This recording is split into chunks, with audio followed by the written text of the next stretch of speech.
दहिसरकरांनी पण तुमच्यावर विश्वास दाखवला आणि विकास कामं गेल्या दशकभरामध्ये इथं खूप झाली, तर त्याबद्दल सुद्धा जाणून घ्यायला आवडेल आम्हाला. 2014ला मी पहिल्यांदा आमदार झाले.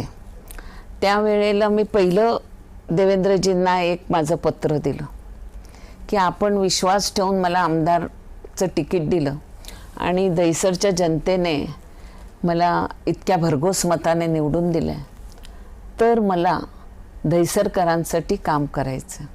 आणि ह्याच्यात ज्या मुंबईला 4 नद्या आहेत त्यातली मिठी, पोयसर, ओशिवरा आणि दहिसर ह्या 4 नद्या आहेत. तर मला दहिसर नदीचा विकास करायचा आणि खूप मोठी चॅलेंज होती. पण देवेंद्रजींच्या सहकार्यामुळे आणि प्रशासनाचा पाठिंबा आणि ह्याच्यातून पहिलं मी दहिसर नदी कुठून उगम पावते, दहिसर नदी कशी होती ह्याचा अभ्यास केला. त्याच्यानंतर एक एजन्सी लावून त्या दहिसर नदीसाठी आपल्याला कशी सुशोभित करायचे त्याचं एक व्यवस्थित प्रेझेंटेशन तयार केलं. आणि देवेंद्रजींना सांगितलं मला एक मॅनग्रोव्ह पार्क करायचं आहे, एक दहिसर नदीचं पुनर्वसन करायचं. देवेंद्रजींनी मला दोन्ही ह्याला मान्यता दिली आणि दहिसर नदीमध्ये आज सांगण्यास आनंद होतोय की 360 कोटीचा प्रोजेक्ट आपण दहिसर नदीमध्ये जवळजवळ प्रोटेक्शन वॉल ह्या 95% बांधून घेतल्या. त्याच्यावर 3 ब्रिज बांधले. त्याच्यानंतर ह्या नदीमध्ये 1952ला बैजू बावराची शूटिंग ही दहिसर नदीमध्ये झाली होती. बरं बरं. आणि दहिसर नदीचा उगम हा कॅनरी केव्ज पासून होतोय.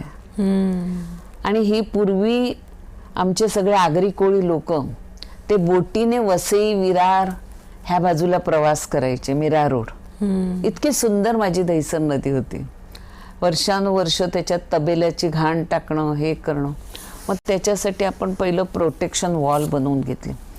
त्या दहिसर नदीच्या आजूबाजूला जे लोक राहत होते त्या लोकांचं संपूर्ण पुनर्वसन होण्यासाठी एक प्लॉट होता MMRDAचा. बरं.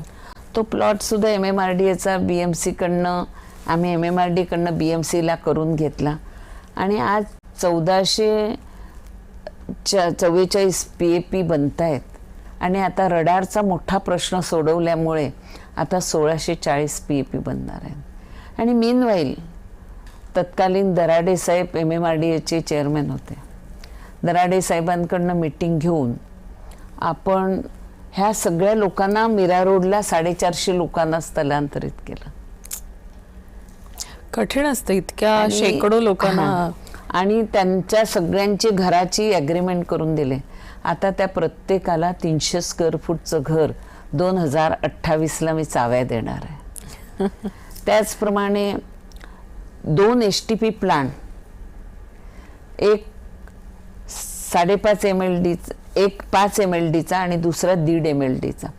आज 6.5 MLD पाणी आपण गॅरेजसाठी, गार्डनसाठी दहिसर नदीवरती देतोय. 3 ब्रिज बांधले मी, लोकांची कनेक्टिव्हिटी हे करून घेतली. त्यामुळे हा एक महत्त्वाकांक्षी प्रोजेक्ट केला. त्याचबरोबर माझा जो मॅनग्रोव्ह पार्क आहे, मला कुठलीही गोष्ट सहज मिळाली नाही. संघर्ष केल्याशिवाय काहीच झालं नाही. आणि त्या ह्याच्यातून मी मॅनग्रोव्ह पार्कसुद्धा आज बनवते. तो सुद्धा आम्ही 2028 डिसेंबरला लोकार्पण करू. काम चालू आहे त्याचं. मध्ये आमचं सरकार गेलं 2.5 वर्ष. त्यावेळेला माझ्या ह्याला थोडा स्टे मिळालेला होता. आता ते देवेंद्रजी पुन्हा आल्यामुळे ते आपण काम मॅनग्रोव्ह पार्कचं करत घेतलेलं आहे.